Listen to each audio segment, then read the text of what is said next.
All right, a lot of you guys have been saying you love the trading stories, so I'm trying to go back in the chamber. It's a little fog of war, but since it is the holiday season, I figured I'd go back and try to think of a couple times where trading got really crazy during holidays. And there were two specific moments that really stand out to me.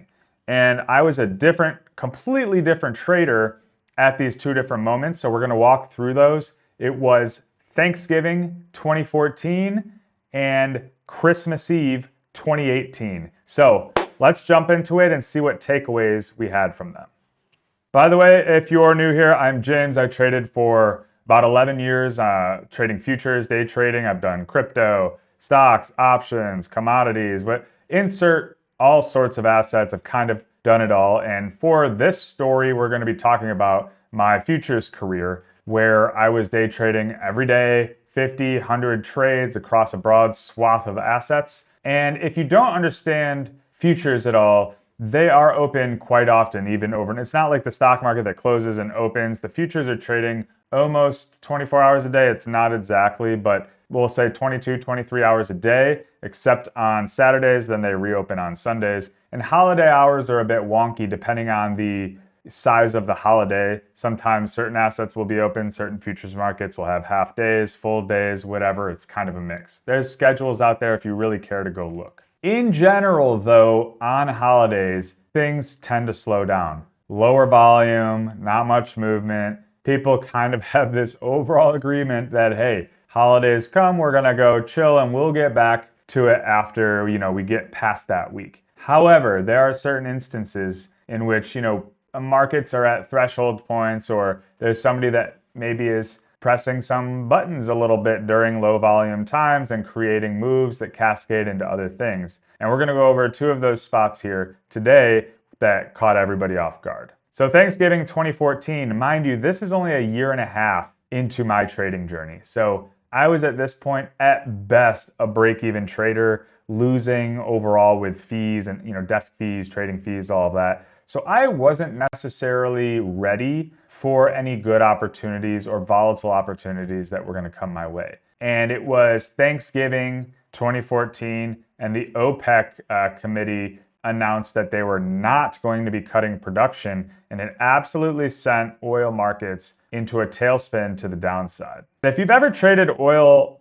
futures, they can move when they move. And I traded order books too. So these order books, they get empty. And guys, you don't understand, like these markets are full during days, when they're running market makers and people arbitraging across things and trading the calendar spreads in different months. Like these are full, efficient, mature markets. But when the market makers turn off, a lot of the participants are gone for holidays. A lot of the retail participation is not there. People that are doing cross asset type of pair trades, they're not there. All of a sudden, there's not that much liquidity there, and big moves can happen if somebody's putting in some volume. So there we were, Thanksgiving. Everybody's trying to be home, be chill. The year is winding down, and oil markets are just going crazy. Calendar spreads are blowing out. Futures markets are going blah, blah, blah, blah, blah, marching down. I believe they went 10% down on the day, and that actually cascaded into a multi-month move that was around 40% by January. So that's a massive move in oil markets. If you've traded it at all, you know that even a 2 or 3% day is somewhat sizable, but a 10% day in oil futures, that's pretty wild. And there was a lot of people at my firm and that I know are out there that were ready for it. They took advantage. They were able to scalp it, trade around, and make a bunch of money. I was sitting there kind of like, whoa, what is going on? I don't really know what to do. I'm not ready. I just thought it was holiday season. I thought it was low volume. And I just kind of got chopped up a little bit. Luckily, didn't get hurt too bad. I kind of took a side seat and watched the craziness. But that really opened my eyes to like, hey, you can't ever sleep in this industry. It can hit you at any time. And this goes to other times that I've talked about. That time in the seat, that wisdom of experience is so key, because you just never know when trading is going to give you opportunity to change your career, to change your life, to give you that big win. You don't know when that's going to come. So you have to be ready. You have to be developing your process. You have to be showing up every day like a sniper, just waiting there, practicing your craft, waiting to get that one lined up shot. And the people with experience, they know this, right? They've been through all sorts of regimes, seen opportunities come and go, missed some, taken advantage of some. But when something like this happens, they're going to be more prepared to recognize what's happening, to act swiftly, and to make huge gains when others have no idea what's going on. One analogy I like to use is if you're a minor league baseball player, or if you're in like, for all you soccer guys out there, or football, sorry, if you're in like one league below the majors and you're playing small ball, you're ready for the big time, but you're just not your time yet. And you need to be practicing every day, showing up, competing, always ready for that phone call to get called up to the big boy league, so that when you're called up, you're ready to go and you're ready to get in the game. And so many people, they move through stocks and trading and crypto and options like, they'll just participate when they want to participate, and they'll find something when they're ready. And look, if you're trying to do this seriously to make this a part of your life, that's not going to work. You can't control when the opportunities come or when a fat pitch is going to come your way. You need to be just dialed in, locked in, practicing small ball, trying to hit singles and doubles so that you're not rusty, you have momentum, you have confidence, and that when that opportunity shows up, bang, you're ready to take advantage of it. For me in 2014, that I just wasn't there yet. So let's move to our next one, that was Christmas Eve 2018. And real quick, side note, you got to think, you're going to have huge losers, huge drawdowns.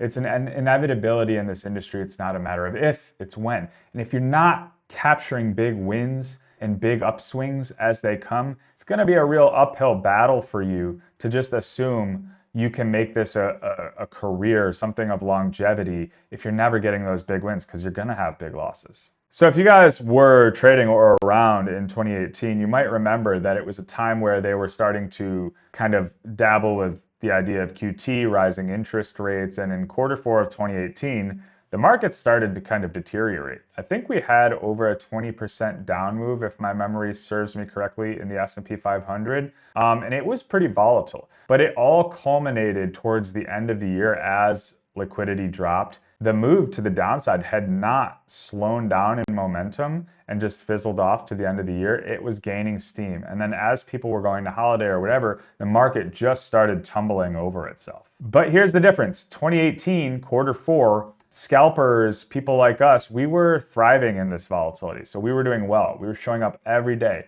Same process, same foods, treating ourselves well, exercising, talking about spots, making a lot of trades, doing pretty well. We had momentum. We were snowballing to the upside. So once markets started to really roll over towards the end of the year, we were all ready to take advantage of that. Now, that didn't mean that I didn't go home for the holidays. We did. We went to my wife's family's area. But again, I had my laptop, a hotspot ready to go, a kind of plan of where we were going to be maneuvering and how I was going to be able to lock in if need be. Like if this move continued literally into Christmas Eve or Christmas, like I'm going to be there because like, again, the game happens to you when the game's going to happen. And if you're just sitting there like, well, no, it's Christmas, I'm shutting it off, I'm tuning out, I'll lock in the next year on January 1. No. That's not how you're going to succeed at this game. Do you think everybody that's succeeding and really outperforming is doing that? No. So anyways, Christmas Eve, markets are absolutely in shambles. I don't know exactly how much the S&P 500 fell that day, ES, the futures, but had to be 3 or 4% at least intraday.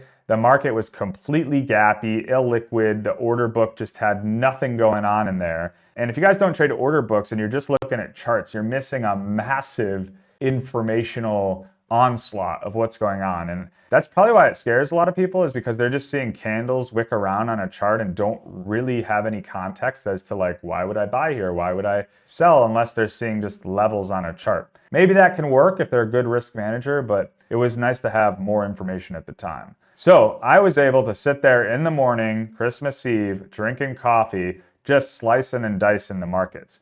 But one funny thing is we had to switch venues midday, and I knew that we had to. So we all hopped in this giant SUV that my mother-in-law had, and I'm in the back row with a hotspot, a little tiny mouse, my laptop, right? And we're driving in rural Ohio, and I'm just slinging it back and forth in the S&P, losing connection, trying not to yell, keeping my composure together because they don't really know what's going on, right? They're like, oh, James is crazy. He's like trading on Christmas Eve in the back of a car. I don't even know what this guy's doing, right? But to me, this is life or death. Like this is, hey, these opportunities don't show up. You look at the VIX, you look at volatile spots, like they don't come that often. It could be 6 months before the next thing pops off. So whenever it happens, I'm ready to sacrifice everything to participate. So anyways, yeah, I do remember there was a time where I was disconnected for a good 10 minutes and I was just sitting there sweating, praying that my position was not just getting, I was up on the day quite a bit at the time. So I was like okay with it, but I needed connection to get back and manage my positions. So we get to the next venue. I run inside as quickly as possible, set up shop and trade all the way through the close. Long, short, sideways, up, down, big trades up, big trades down, lots of different markets, not just S&P. A lot of things were moving, and ended the day doing really well. I'm pretty sure I made into the six figures that day, and it was a great Christmas present. And of course, I was ready for it to go the other way, right? Because you always know that even though it's volatile and it is, going to improve your win rate most of the time if you're in a good spot, anything can happen in trading, right? Maybe that trade would have gone really poorly when my connection got lost, or who knows what could have happened. But you can only manage your risk as good as you can. You got to show up, and I was ready for that. So that was a very fun experience, much different than Thanksgiving of 2014. So I bring this story up to really reinforce this point to you that if you want to be a trader, if you want to make this a part of your life, you have to be ready for this stuff. And if this sounds awful to you, just know that you're probably going to miss out on a lot of opportunities that might have made this, something great for you. And maybe it's not the thing you want for something long term. If you're just going to be a hobbyist, you got to expect hobbyist results. Now, a lot of you that love poker or gaming or whatever, this might actually sound attractive to you because you really enjoy it. And if so, I would just say that all these little decisions, all this momentum, all the things you're doing today during something that's not as volatile are preparing you subconsciously and momentum wise to be ready for when the market is going to throw you that fat pitch that might change everything. So just remember, you're always working for a better version of yourself in the end when it comes to trading. Ultimately, you're going to get back what you put in. There will be variance along the way, but ultimately with good risk management and a good process and a good mindset, pretty much anybody can do this if you are aligned with yourself and you take this seriously. Anyways, I'm going to get back home. If you guys want to like and subscribe to this video, let me know if you like the trading story stuff. Maybe I'll try to do that every once in a while. I got some other ones in the tank. And if you want to chat more about psychology, mindset, trading, whatever, join the free Discord in the link below. You can check out the one-on-one stuff, and I will be at some point here in the new year releasing spirit guides to help you kind of align yourself with your trading archetype, and I think it's going to help a lot of people in 2026. That'll be down the road. Anyways, hope you enjoyed it. Talk to you guys soon.